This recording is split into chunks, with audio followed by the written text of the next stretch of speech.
ओम शांति 7/5/2025 महावाक्य प्रातः मुरली बाबा कहिछंती मिठे बच्चे ज्ञान एवं योग द्वारा निश्चय होइथाए साक्षात्कार द्वारा नुहे। साक्षात्कार हेबा ड्रामा रे निर्धार्य अछि बाकी एहा द्वारा कहार कल्याण हुए नाही। ज्ञान एवं योग द्वारा निश्चय होइथाए साक्षात्कार द्वारा नुहे। साक्षात्कार हेबा ड्रामा रे निर्धार्य अछि बाकी एहा द्वारा कहार कल्याण हुए नाही। प्रश्न बाबा केउ शक्ति देखांती नाही किंतु बाबांको पाखरे सेही जादू विद्या निश्चिंत रहिछि। बाबा केउ शक्ति देखांती नाही किंतु बाबांको पाखरे सेही जादू विद्या निश्चिंत रहिछि।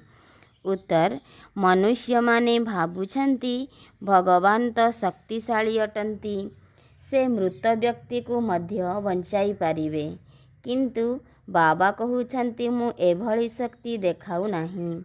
बाकी जदि केही नवधा भक्ति करे तेबे ताकू साक्षात्कार कराई देइथाए। एहा मध्य ड्रामा रे निर्धार्य अछि। साक्षात्कार कराइबार जादू विद्या बाबांको पाखरे अछि। सेथिपाई केतेक संतान मानंकु घरे बसी मध्य ब्रह्मा किंबा श्रीकृष्णंकर साक्षात्कार होई जाइथाए। गीत कौन आया मेरे मन के द्वारे। ओम शांति एहा पिला मानंकर अनुभवर गीत अटे। सत्संग तो बहुत अछि विशेष करी भारत रे तो ढेर सत्संग रहिछि। अनेक मत मतांतर अछि। वास्तव रे ताहा कोनोसी सत्संग नुहे। सत्संग मात्र गोटिए। बाकी तुमे सेठारे कोनोसी विद्वान आचार्य पंडितंकर मुह देखिब तेबे बुद्धि तांको आड़कू जीव। एठारे पुणी स्वतंत्र नुआ कथा रहिछि। एही सत्संग थरे मात्र एही संगम जुगरे होइथाए। एहा तो बिल्कुल नुआ कथा अटे। सेही बेहद बाबांकर तो कोनोसी शरीर नाही। कहउछंती मु तुमर निराकार पिता शिव बाबा अटे। तुमे अन्य सत्संग को गले शरीर को ही देखिब। से माने शास्त्र को मने रखी पुणी सुनाई थांती। अनेक प्रकार शास्त्र रहिछि ताहा तो तुमे जन्म जन्मांतर शुणी आसीछ। वर्तमान एहा हेउछि नुआ कथा। बुद्धि द्वारा आत्मा जानुछि। बाबा कहउछंती हे मोर सिकिलधे संतान माने हे मोर शालग्राम संतान माने तुमे पिला माने जानिछ 5000 वर्ष पूर्वरु मध्य एही शरीर द्वारा बाबा पढ़ाई थिले। तुमर बुद्धि एकदम दूर को चली जाउछि। एबे पुनः बाबा आसीछंती। बाबा अक्षर केते मिठा अटे। से हेउछंती माता पिता। केही भी सुनिले कहिबे किए जाने एमानंकर माता पिता किए। वास्तव रे से साक्षात्कार कराउछंती तेणु सेथिरे मध्य सेमाने द्वंद्वरे पड़ुछंती। केबे ब्रह्मा को केबे कृष्ण को देखि थांती तेबे विचार करी चली थांती कि एहा कौन। अनेकंकु घरे बसी मध्य ब्रह्मांकर साक्षात्कार होइथाए। तेबे ब्रह्मांकर तो केबे केही पूजा करि न थांती। कृष्ण आदिंकर तो पूजा करि थांती। ब्रह्मा को तो केही जानी मध्य नथिबे। प्रजापिता ब्रह्मा तो एबे आसीछंती। ये हेउछंती प्रजापिता। बाबा बसी बुझाउछंती जे सारा दुनिया पतित अटे। तेबे निश्चिंत ये मध्य बहुत जन्मर अंतरे पतित अटंती। केही मध्य पवित्र नाहंती। सेथिपाई कुंभ मेला को हरिद्वार गंगा सागर मेला को जाई थांती। भाबी थांती स्नान करिबा द्वारा पवित्र होई जिवे। किंतु एही नदी माने कोन पतित पावनी होई पारिबे। नदी माने तो सागर रु बाहरी थांती। वास्तव रे तुमे माने हेउछ ज्ञान गंगा। तुमर ही महत्व रहिछि। तुमे ज्ञान गंगा माने विभिन्न स्थान रे ज्ञान जल प्रवाहित करूछ। सेमाने पुणी देखाउछंती तीर मारिले एवं गंगा बाहरिला। ତୀର ମାରିବାର ତ କୌଣସି କଥା ନାହିଁ। ଏହି ଜ୍ଞାନ ଗଙ୍ଗା ମାନେ ଦେଶ ଦେଶାନ୍ତରକୁ ଯାଉଛନ୍ତି। ଶିବ ବାବା କହୁଛନ୍ତି, ମୁଁ ଡ୍ରାମାର ବନ୍ଧନରେ ବନ୍ଧା ହୋଇଛି। ସମସ୍ତଙ୍କର ପାଠ ନିର୍ଦ୍ଧାର୍ଯ୍ୟ ରହିଛି, ମୋର ପାଠ ମଧ୍ୟ ନିର୍ଦ୍ଧାର୍ଯ୍ୟ ଅଟେ। କେହି ଭାବୁଛନ୍ତି ଭଗବାନ ତ ବହୁତ ଶକ୍ତିଶାଳୀ ଅଟନ୍ତି, ମୃତକକୁ ମଧ୍ୟ ବଞ୍ଚାଇ ପାରିବେ। ଏସବୁ କାହାଣୀ ମନଗଢ଼ା କଥା। ମୁଁ ଆସୁଛି ପାଠ ପଢ଼ାଇବା ପାଇଁ। ଏଥିରେ ଶକ୍ତି ପ୍ରଦର୍ଶନର କିଛି କଥା ନାହିଁ। ସାକ୍ଷାତକାରର ମଧ୍ୟ ଯାଦୁଗରୀ ରହିଛି। ଯଦି ନବଧା ଭକ୍ତି କରନ୍ତି ତେବେ ମୁଁ ସାକ୍ଷାତକାର କରାଇଥାଏ। ଯେପରି କାଳୀଙ୍କ ରୂପ ଦେଖାଉଛନ୍ତି, ତାଙ୍କ ଉପରେ ପୁଣି ତେଲ ଢାଳୁଛନ୍ତି। ତେବେ ଏପରି କାଳୀ ତ କେହି ନାହାନ୍ତି। କିନ୍ତୁ କାଳୀଙ୍କର ନବଧା ଭକ୍ତି ବହୁତ କରିଥାନ୍ତି। ବାସ୍ତବରେ କାଳୀ ଜଗଦମ୍ବା ଅଟନ୍ତି। କାଳୀଙ୍କର ରୂପ ତ ଏପରି ନୁହେଁ। କିନ୍ତୁ ନବଧା ଭକ୍ତି କରିବା ଦ୍ୱାରା ବାବା ଭାବନାର ଭଡ଼ା ଅର୍ଥାତ୍ ଫଳ ଦେଇଥାନ୍ତି। କାମଚିତା ଉପରେ ବସିବା ଦ୍ୱାରା କଳା ହୋଇଯାଇଛନ୍ତି। ଏବେ ଜ୍ଞାନଚିତା ଉପରେ ବସିବା ଦ୍ୱାରା ଗୋରା ହେଉଛନ୍ତି। ଯେଉଁ କାଳୀ ଏବେ ଜଗଦମ୍ବା ହୋଇଛନ୍ତି, ସେ ସାକ୍ଷାତକାର କିପରି କରାଇବେ? ସେ ତ ଏବେ ବହୁତ ଜନ୍ମର ଅନ୍ତିମ ଜନ୍ମର ଶେଷ ସମୟରେ ଅଛନ୍ତି। ଦେବତାମାନେ ତ ଏବେ ନାହାନ୍ତି। ତେବେ ସେ କ'ଣ ସାକ୍ଷାତକାର କରାଇବେ? ବାବା ବୁଝାଉଛନ୍ତି, ଏହି ସାକ୍ଷାତକାରର ଚାବି ମୋ ହାତରେ ଅଛି। ଅଳ୍ପ କାଳର ଭାବନା ପୂର୍ଣ୍ଣ କରିବା ପାଇଁ ସାକ୍ଷାତକାର କରାଇ ଦେଉଛି। କିନ୍ତୁ ସାକ୍ଷାତକାର ଦ୍ୱାରା କେହି ମୋତେ ପ୍ରାପ୍ତ କରନ୍ତି ନାହିଁ। ଏଠାରେ କେବଳ କାଳୀଙ୍କର ଉଦାହରଣ ଦିଆଯାଉଛି। ଏହିଭଳି ହନୁମାନ, ଗଣେଶ ଆଦି ବହୁତ ଅଛନ୍ତି। ଶିଖମାନେ ମଧ୍ୟ ଗୁରୁ ନାନକଙ୍କର ବହୁତ ଭକ୍ତି କରନ୍ତି। ତେବେ ତାଙ୍କୁ ମଧ୍ୟ ସାକ୍ଷାତକାର ହୋଇଯିବ। ତଥାପି ସେମାନଙ୍କର ଅଧପତନ ତ ନିଶ୍ଚିନ୍ତ ହେଉଛି। ବାବା ପିଲାମାନଙ୍କୁ ଦେଖାଉଛନ୍ତି, ଦେଖ, କେହି ଯଦି ଗୁରୁ ନାନକଙ୍କର ଭକ୍ତି କରୁଛନ୍ତି, ତଥାପି ବି ମୁଁ ହିଁ ସାକ୍ଷାତକାର କରାଉଛି। ସେ ନାନକ କିପରି ସାକ୍ଷାତକାର କରାଇବେ? ତାଙ୍କ ପାଖରେ ସାକ୍ଷାତକାର କରାଇବାର ଚାବି ହିଁ ନାହିଁ।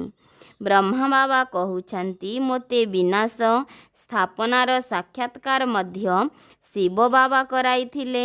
କିନ୍ତୁ ସାକ୍ଷାତକାର ଦ୍ୱାରା କାହାର ବି କଲ୍ୟାଣ ହେଉନାହିଁ। ଏପରି ତ ଅନେକଙ୍କୁ ସାକ୍ଷାତକାର ହେଉଥିଲା। ଆଜି ସେମାନେ ନାହାନ୍ତି। ବହୁତ ସନ୍ତାନମାନେ କହୁଛନ୍ତି, ଆମକୁ ଯେବେ ସାକ୍ଷାତକାର ହେବ ତେବେ ଆମର ନିଶ୍ଚୟ ହେବ। କିନ୍ତୁ ସାକ୍ଷାତକାର ଦ୍ୱାରା ନିଶ୍ଚୟ ହୋଇପାରିବ ନାହିଁ। ଜ୍ଞାନ ଏବଂ ଯୋଗ ଦ୍ୱାରା ନିଶ୍ଚୟ ହୋଇଥାଏ। 5000 ବର୍ଷ ପୂର୍ବରୁ ମଧ୍ୟ ମୁଁ କହିଥିଲି ଯେ ଏହି ସାକ୍ଷାତକାର ମୁଁ କରାଉଛି। ମୀରା ମଧ୍ୟ ସାକ୍ଷାତକାର କରିଥିଲେ। ଏପରି ନୁହେଁ ଯେ ଆତ୍ମା ସେଠାକୁ ଚାଲିଯାଇଛି। ନା, ନବଧା ଭକ୍ତିରେ ସାକ୍ଷାତକାର କରିଥାନ୍ତି, କିନ୍ତୁ ସେଥିରେ କେହି ମୋତେ ପାଇପାରିବେ ନାହିଁ। ବାବା କହୁଛନ୍ତି, କୌଣସି ବି କଥାରେ ସଂଶୟ ଥିଲେ ଯେଉଁମାନେ ବ୍ରାହ୍ମଣୀ ନିମିତ୍ତ ଟିଚର ଅଛନ୍ତି ତାଙ୍କୁ ପଚାର। ଏକଥା ତ ଜାଣିଛ, କନ୍ୟାମାନେ ମଧ୍ୟ କ୍ରମାନୁସାରେ ଅଛନ୍ତି। ନଦୀ ମଧ୍ୟ କ୍ରମାନୁସାରେ ରହିଥାଏ। କେତେକ ପୋଖରୀ ମଧ୍ୟ ରହିଛି। ସେଥିରେ ବହୁତ ଅପରିଷ୍କାର ଦୁର୍ଗନ୍ଧଯୁକ୍ତ ପାଣି ରହିଥାଏ। ସେଠାକୁ ମଧ୍ୟ ଶ୍ରଦ୍ଧାଭାବ ସହିତ ମନୁଷ୍ୟ ଯାଇଥାନ୍ତି। ଏହା ହେଉଛି ଭକ୍ତିର ଅନ୍ଧଶ୍ରଦ୍ଧା। କେବେ ହେଲେ କାହାକୁ ଭକ୍ତିରୁ ଦୂରେଇ ଯିବା ପାଇଁ କହିବା ଅନୁଚିତ। ଯେତେବେଳେ ଜ୍ଞାନକୁ ଆସିଯିବେ, ଭକ୍ତି କରିବା ସ୍ୱତଃ ବନ୍ଦ ହୋଇଯିବ। ବାବା ମଧ୍ୟ ନାରାୟଣଙ୍କର ଭକ୍ତ ଥିଲେ। ଚିତ୍ରରେ ଦେଖିଲେ ଯେ ଲକ୍ଷ୍ମୀ ଦାସୀ ହୋଇ ନାରାୟଣଙ୍କର ପାଦ ସେବା କରୁଛନ୍ତି। ତେବେ ତାଙ୍କୁ ଏସବୁ ବିଲକୁଲ ଭଲ ଲାଗିଲା ନାହିଁ। ସତ୍ୟଯୁଗରେ ତ ଏପରି ହେବ ନାହିଁ। ତେଣୁ ମୁଁ ଜଣେ ଚିତ୍ରକାରଙ୍କୁ କହିଲି ଯେ ଲକ୍ଷ୍ମୀଙ୍କୁ ଏହି ଦାସୀପଣରୁ ବିଦାୟ ଦେଇଦିଅ। ବାବା ଭକ୍ତ ତ ଥିଲେ, କିନ୍ତୁ ଜ୍ଞାନ ନଥିଲା। ଭକ୍ତ ତ ସମସ୍ତେ ଅଟନ୍ତି। ଆମେ ତ ବାବାଙ୍କର ସନ୍ତାନମାନେ ମାଲିକ ଅଟୁ। ପିଲାମାନଙ୍କୁ ବ୍ରହ୍ମାଣ୍ଡର ମାଲିକ ମଧ୍ୟ କରାଉଛନ୍ତି। କହୁଛନ୍ତି ତୁମକୁ ରାଜ୍ୟଭାଗ୍ୟ ଦେଉଛି। ଏପରି ବାବା କେବେ ଦେଖିଛ? ଏହି ବାବାଙ୍କୁ ପୁରା ୟାଦ କରିବାକୁ ହେବ। ତାଙ୍କୁ ତୁମେ ଏହି ଆଖି ଦ୍ୱାରା ଦେଖିପାରିବ ନାହିଁ। ତାଙ୍କ ସହିତ ଯୋଗ ଲଗାଇବାକୁ ହେବ। ୟାଦ ଏବଂ ଜ୍ଞାନ ମଧ୍ୟ ବିଲକୁଲ ସହଜ ଅଟେ। ବୀଜ ଏବଂ ବୃକ୍ଷକୁ ଜାଣିବାକୁ ହେବ। ତୁମେ ଏହି ନିରାକାରୀ ବୃକ୍ଷରୁ ସାକାରୀ ବୃକ୍ଷକୁ ଆସିଛ। ବାବା ସାକ୍ଷାତକାର ରହସ୍ୟ ବୁଝାଉଛନ୍ତି। ବୃକ୍ଷର ରହସ୍ୟକୁ ମଧ୍ୟ ବୁଝାଉଛନ୍ତି। କର୍ମ ଅକର୍ମ ବିକର୍ମର ଗତି ମଧ୍ୟ ବାବା ବୁଝାଉଛନ୍ତି। ବାପ ଶିକ୍ଷକ ଗୁରୁ ତିନି ଜଣଙ୍କ ଠାରୁ ହିଁ ଶିକ୍ଷା ମିଳୁଛି। ଏବେ ବାବା କହୁଛନ୍ତି ମୁଁ ତୁମକୁ ଏପରି ଶିକ୍ଷା ଦେଉଛି, ଏପରି କର୍ମ ଶିଖାଉଛି ଯାହାଫଳରେ ତୁମେ 21 ଜନ୍ମ ସଦା ସୁଖୀ ହୋଇଯାଉଛ। ଶିକ୍ଷକ ଶିକ୍ଷା ଦେଇଥାନ୍ତି ନା, ଗୁରୁମାନେ ମଧ୍ୟ ପବିତ୍ରତାର ଶିକ୍ଷା ଦେଇଥାନ୍ତି ଅଥବା କାହାଣୀ ଶୁଣାଇଥାନ୍ତି, କିନ୍ତୁ ଲୋକମାନଙ୍କ ମଧ୍ୟରେ ଧାରଣା ବିଲକୁଲ ହୋଇନଥାଏ। ଏଠାରେ ତ ବାବା କହୁଛନ୍ତି ଅନ୍ତିମ ସ୍ମୃତି ଅନୁସାରେ ଗତି ହେବ। ଯେତେବେଳେ ମନୁଷ୍ୟ ମରିଯାଆନ୍ତି ସେତେବେଳେ ମଧ୍ୟ କହନ୍ତି ରାମ ରାମ କୁହ, ତେବେ ବୁଦ୍ଧି ସେପଟକୁ ଚାଲିଯିବ। ଏବେ ବାବା କହୁଛନ୍ତି ତୁମର ସାକାର ଦେବୀ ଦେବତାମାନଙ୍କ ସହିତ ଯୋଗ ତୁଟି ଯାଇଛି। ଏବେ ମୁଁ ତୁମକୁ ବହୁତ ଭଲ କର୍ମ ଶିଖାଉଛି। ଶ୍ରୀକୃଷ୍ଣଙ୍କ ଚିତ୍ରକୁ ଦେଖ। ପୁରୁଣା ଦୁନିଆକୁ ଲାତ ମାରୁଛନ୍ତି ଏବଂ ନୂଆ ଦୁନିଆକୁ ଆସୁଛନ୍ତି। ତୁମେ ମଧ୍ୟ ପୁରୁଣା ଦୁନିଆକୁ ଲାତ ମାରି ନୂଆ ଦୁନିଆକୁ ଯାଉଛ। ତେଣୁ ତୁମର ନର୍କ ଆଡ଼କୁ ଲାତ, ସ୍ୱର୍ଗ ଆଡ଼କୁ ମୁହଁ ରହିଛି। ଶ୍ମଶାନରେ ମଧ୍ୟ ଯେତେବେଳେ ଭିତରକୁ ପଶିଥାନ୍ତି ସେତେବେଳେ ମୁର୍ଦାରର ମୁହଁ ଶ୍ମଶାନ ଆଡ଼କୁ ବୁଲାଇ ଦେଇଥାନ୍ତି। ଗୋଡ଼ ପଛକୁ ଅର୍ଥାତ୍ ସହର ଆଡ଼କୁ କରିଦେଇଥାନ୍ତି। ତେଣୁ ଏହି ଚିତ୍ର ମଧ୍ୟ ସେହିପରି କରାଯାଇଛି।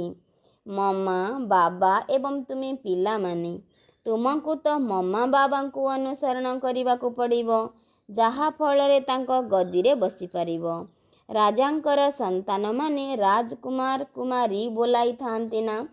ତୁମେ ଜାଣିଛ ଭବିଷ୍ୟତରେ ଆମେ ରାଜକୁମାର କୁମାରୀ ହେବୁ। ଏପରି କେହି ବାପ ଶିକ୍ଷକ ଗୁରୁ ଅଛନ୍ତି କି ଯିଏ ତୁମକୁ ଏପରି କର୍ମ ଶିଖାଇବେ? ତୁମେ ସଦାକାଳ ପାଇଁ ସୁଖୀ ହୋଇଯାଉଛ। ଏହା ହିଁ ଶିବ ବାବାଙ୍କର ବର ବା ଆଶୀର୍ବାଦ ଅଟେ। ଏପରି ନୁହେଁ ଆମ ଉପରେ କୌଣସି କୃପା କରୁଛନ୍ତି। କେବଳ କହିବା ଦ୍ୱାରା କିଛି ହେବ ନାହିଁ। ତୁମକୁ ଶିଖିବାକୁ ହେବ ଏବଂ ଧାରଣ କରିବାକୁ ହେବ। କେବଳ ଆଶୀର୍ବାଦ ଦ୍ୱାରା ତୁମେ ଶ୍ରେଷ୍ଠ ହୋଇପାରିବ ନାହିଁ। ତାଙ୍କ ମତରେ ଚାଲିବାକୁ ହେବ। ଜ୍ଞାନ ଏବଂ ଯୋଗର ଧାରଣା କରିବାକୁ ହେବ। ବାବା ବୁଝାଉଛନ୍ତି କି ମୁଖ ଦ୍ୱାରା ରାମ ରାମ କହିବାରେ ମଧ୍ୟ ଆବାଜ ହେଉଛି। ତୁମକୁ ତ ବାଣୀରୁ ଊର୍ଦ୍ଧ୍ୱକୁ ଯିବାକୁ ହେବ। ଚୁପ୍ ରହିବାକୁ ପଡ଼ିବ। ଖେଳ ମଧ୍ୟ ବହୁତ ଭଲ ଭଲ ବାହାରୁଛି। ଅପାଠୁଆକୁ ବୁଦ୍ଦୁ ବୋଲି କୁହାଯାଏ। ବାବା କହୁଛନ୍ତି ବର୍ତ୍ତମାନ ସମସ୍ତଙ୍କୁ ଭୁଲି ତୁମେ ବିଲକୁଲ ବୁଦ୍ଦୁ ହୋଇଯାଅ। ମୁଁ ତୁମକୁ ଯେଉଁ ମତ ଦେଉଛି ତାକୁ ପାଳନ କର। ପରମଧାମରେ ତୁମେ ସବୁ ଆତ୍ମାମାନେ ବିନା ଶରୀରରେ ରହିଥାଅ। ପୁଣି ଏଠାକୁ ଆସି ଶରୀର ନେଲେ ଜୀବାତ୍ମା କୁହାଯାଇଥାଏ। ଆତ୍ମା କହୁଛି ମୁଁ ଗୋଟିଏ ଶରୀର ଛାଡ଼ି ଆଉ ଗୋଟିଏ ଶରୀର ନେଉଛି। ତେଣୁ ବାବା କହୁଛନ୍ତି ମୁଁ ତୁମକୁ ଫାଷ୍ଟ କ୍ଲାସ୍ କର୍ମ ଶିଖାଉଛି। ଶିକ୍ଷକ ପଢ଼ାଉଛନ୍ତି। ଏଥିରେ ଶକ୍ତିର କ'ଣ କଥା ଅଛି? ସାକ୍ଷାତକାର କରାଉଛନ୍ତି। ଏହାକୁ ଯାଦୁଗରୀ କୁହାଯାଉଛି। ମନୁଷ୍ୟରୁ ଦେବତା କରାଇବା ଏପରି ଯାଦୁଗରୀ କେହି କରିପାରିବେ ନାହିଁ। ବାବା ସୌଦାଗର ମଧ୍ୟ ଅଟନ୍ତି। ପୁରୁଣା ନେଇ ନୂଆ ଦେଉଛନ୍ତି। ଏହାକୁ ପୁରୁଣା ଲୁହାର ବାସନ କୁହାଯାଉଛି। ଏହାର କୌଣସି ମୂଲ୍ୟ ନାହିଁ। ଆଜିକାଲି ଦେଖ ତମ୍ବାର ମଧ୍ୟ ପଇସା ତିଆରି ହେଉନାହିଁ। ସେଠାରେ ତ ସୁନାର ମୁଦ୍ରା ଥିବ। ଆଶ୍ଚର୍ଯ୍ୟ ଅଟେ ନା? ଦୁନିଆ କ'ଣରୁ କ'ଣ ହୋଇଯାଉଛି। ବାବା କହୁଛନ୍ତି ମୁଁ ତୁମକୁ ନମ୍ବର 1 କର୍ମ ଶିଖାଉଛି। ମନ୍ମନା ଭବ ହୋଇଯାଅ। ପୁଣି ରହିଛି ପାଠପଢ଼ା, ଯାହାଦ୍ୱାରା ସ୍ୱର୍ଗର ରାଜକୁମାର ହେବ। ଏବେ ଯେଉଁ ଦେବତା ଧର୍ମ ପ୍ରାୟ ଲୋପ ହୋଇଯାଇଛି, ତାହା ପୁନର୍ବାର ସ୍ଥାପନା ହେଉଛି। ମନୁଷ୍ୟମାନେ ତୁମର ନୂଆ କଥା ଶୁଣି ଆଶ୍ଚର୍ଯ୍ୟ ହେଉଛନ୍ତି। କହୁଛନ୍ତି ଯେ ସ୍ତ୍ରୀ ପୁରୁଷ ଉଭୟ ଏକତ୍ର ରହି ପବିତ୍ର ରହିପାରିବେ। ଏହା କିପରି ହୋଇପାରିବ? ବାବା ତ କହୁଛନ୍ତି ଭଲେ ଏକତ୍ର ରୁହ, ନଚେତ୍ କିପରି ନିଜର ସ୍ଥିତି ଜଣାପଡ଼ିବ। ମଝିରେ ଜ୍ଞାନର ତରବାରୀ ରଖିବାକୁ ହେବ। ଏପରି ବାହାଦୁରୀ ଦେଖାଇବାକୁ ପଡ଼ିବ। ପରୀକ୍ଷା ହୋଇଥାଏ। ତେଣୁ ମନୁଷ୍ୟ ଏହି କଥାରେ ଆଶ୍ଚର୍ଯ୍ୟ ହେଉଛନ୍ତି। କାହିଁକି ନା ଶାସ୍ତ୍ରରେ ତ ଏପରି କଥା ନାହିଁ। ଏଠାରେ ତ ପ୍ରାକ୍ଟିକାଲରେ ମେହନତ କରିବାକୁ ପଡ଼ୁଛି। ଗନ୍ଧର୍ବ ବିବାହର କଥା ଏଇଠିକାର ଅଟେ। ଏବେ ତୁମେ ପବିତ୍ର ହେଉଛ, ତେଣୁ ବାବା କହୁଛନ୍ତି ବାହାଦୁରୀ ଦେଖାଅ। ସନ୍ନ୍ୟାସୀମାନଙ୍କ ଆଗରେ ପ୍ରମାଣ ଦେବାକୁ ହେବ। ସମର୍ଥ ବାବା ହିଁ ସାରା ଦୁନିଆକୁ ପବିତ୍ର କରାଉଛନ୍ତି। ବାବା କହୁଛନ୍ତି ଯଦିଓ ସ୍ତ୍ରୀ ପୁରୁଷ ସାଥୀ ହୋଇ ରହୁଛ, କିନ୍ତୁ କେବେ ହେଲେ ବିକାରୀ ହୁଅ ନାହିଁ। ଏସବୁ ହେଉଛି ଯୁକ୍ତି। ବହୁତ ଜବରଦସ୍ତ ପ୍ରାପ୍ତି ଅଟେ। କେବଳ ଗୋଟିଏ ଜନ୍ମ ବାବାଙ୍କ ନିର୍ଦ୍ଦେଶ ଅନୁସାରେ ପବିତ୍ର ରହିବାକୁ ହେବ। ଯୋଗ ଏବଂ ଜ୍ଞାନ ଦ୍ୱାରା 21 ଜନ୍ମ ପାଇଁ ସମ୍ପୂର୍ଣ୍ଣ ସୁସ୍ଥ ହେଉଛନ୍ତି। ଏଥିରେ ମେହନତ କରିବାକୁ ପଡ଼ିବ ନା? ତୁମେ ଶକ୍ତିସେନା ଅଟ। ମାୟା ଉପରେ ବିଜୟ ପ୍ରାପ୍ତ କରି ଜଗତ ଜିତ୍ ହେଉଛ। ସମସ୍ତେ ତ ଜଗତ ଜିତ୍ ହୋଇପାରିବେ ନାହିଁ। ଯେଉଁ ସନ୍ତାନମାନେ ପୁରୁଷାର୍ଥ କରିବେ, ସେ ହିଁ ଉଚ୍ଚ ପଦ ପାଇବେ। ତୁମେ ଭାରତକୁ ହିଁ ପବିତ୍ର କରାଇ ପୁଣି ଭାରତ ଉପରେ ହିଁ ରାଜତ୍ୱ କରୁଛ। ଲଢ଼େଇ କରିବା ଦ୍ୱାରା କେବେ ହେଲେ ସୃଷ୍ଟିର ରାଜତ୍ୱ ମିଳିପାରିବ ନାହିଁ। ଏହା ଆଶ୍ଚର୍ଯ୍ୟର କଥା ଅଟେ ନା?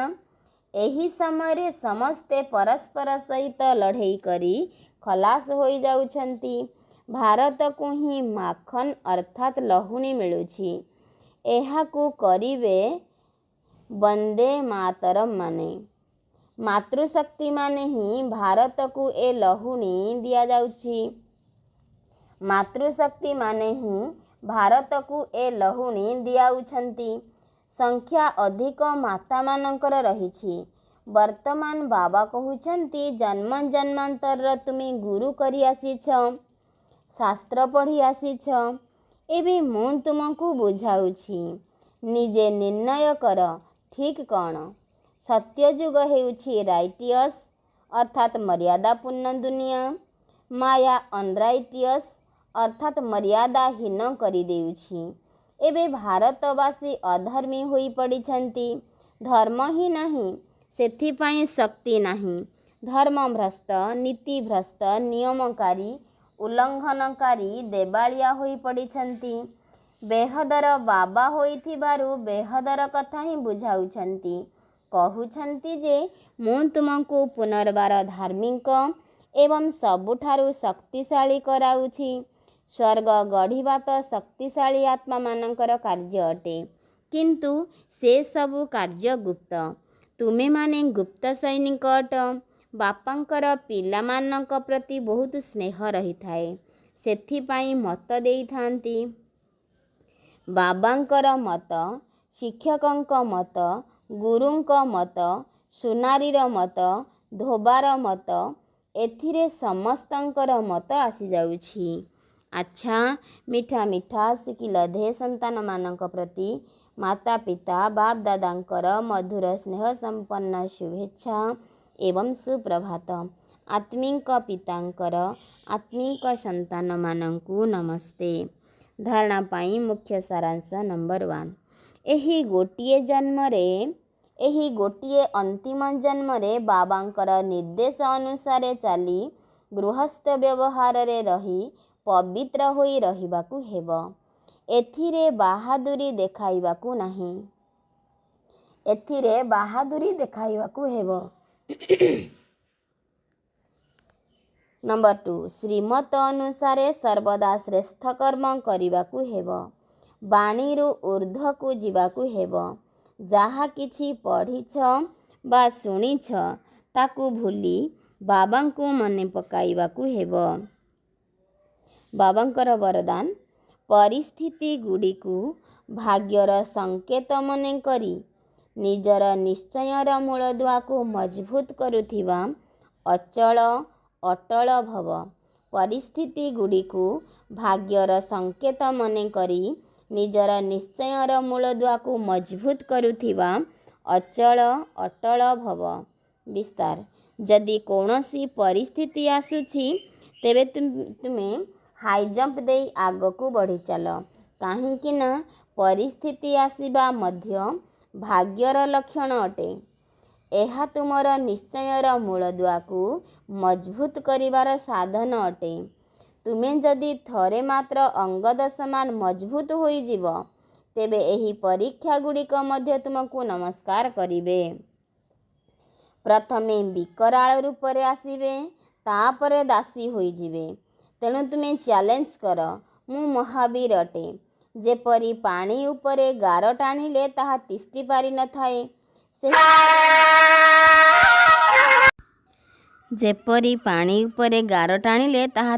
ପାରିନଥାଏ, ସେହିପରି ମୋ ଭଳି ମାଷ୍ଟର ସାଗର ଉପରେ କୌଣସି ବି ପରିସ୍ଥିତି ଆକ୍ରମଣ କରିପାରିବ ନାହିଁ। ତେଣୁ ନିଜର ସ୍ୱସ୍ଥିତିରେ ରହିବା ଦ୍ୱାରା ଅଚଳ ଅଟଳ ହୋଇଯିବ। ସ୍ଲୋଗାନ, ପୁରୁଣା ବର୍ଷକୁ ବିଦାୟ ଦେବା ସଙ୍ଗେ ସଙ୍ଗେ ନିଜର କଡ଼ା ସ୍ୱଭାବକୁ ମଧ୍ୟ ବିଦାୟ ଦେଇଦିଅ। ପୁରୁଣା ବର୍ଷକୁ ବିଦାୟ ଦେବା ସଙ୍ଗେ ସଙ୍ଗେ ନିଜର କଡ଼ା ସ୍ୱଭାବକୁ ମଧ୍ୟ ବିଦାୟ ଦେଇଦିଅ। ଅବ୍ୟକ୍ତି ସାରା ଆତ୍ମିକ ରାଜକୀୟତା ସହିତ ପବିତ୍ରତା ରୂପୀ ବ୍ୟକ୍ତିତ୍ୱକୁ ଧାରଣ କର। ଯଦି ବରଦାତା ଏବଂ ବରଦାନୀ ଉଭୟଙ୍କର ସମ୍ବନ୍ଧ ନିକଟତର ହୋଇଥିବ ଏବଂ ସ୍ନେହର ଆଧାର ଦ୍ୱାରା ନିରନ୍ତର ହୋଇଥିବ ଏବଂ ସର୍ବଦା ଯୁଗଳ ସ୍ୱରୂପରେ ରହୁଥିବ, ତେବେ ପବିତ୍ରତାର ଛତ୍ରଛାୟା ସ୍ୱତଃ ହିଁ ତୁମ ଉପରେ ରହିବ। ଯେଉଁଠି ସର୍ବଶକ୍ତିମାନ ବାବା ସାଥିରେ ରହିଥିବେ ସେଠାରେ ଅପବିତ୍ରତା ସ୍ୱପ୍ନ ମାତ୍ରରେ ମଧ୍ୟ ଆସିପାରିବ ନାହିଁ। ଯେତେବେଳେ ଏକୁଟିଆ ହୋଇଯାଉଛ ସେତେବେଳେ ହିଁ ପବିତ୍ରତା ରୂପୀ ସୁହାଗ ଚାଲିଯାଉଛି। ଆଚ୍ଛା, ଓମ୍ ଶାନ୍ତି।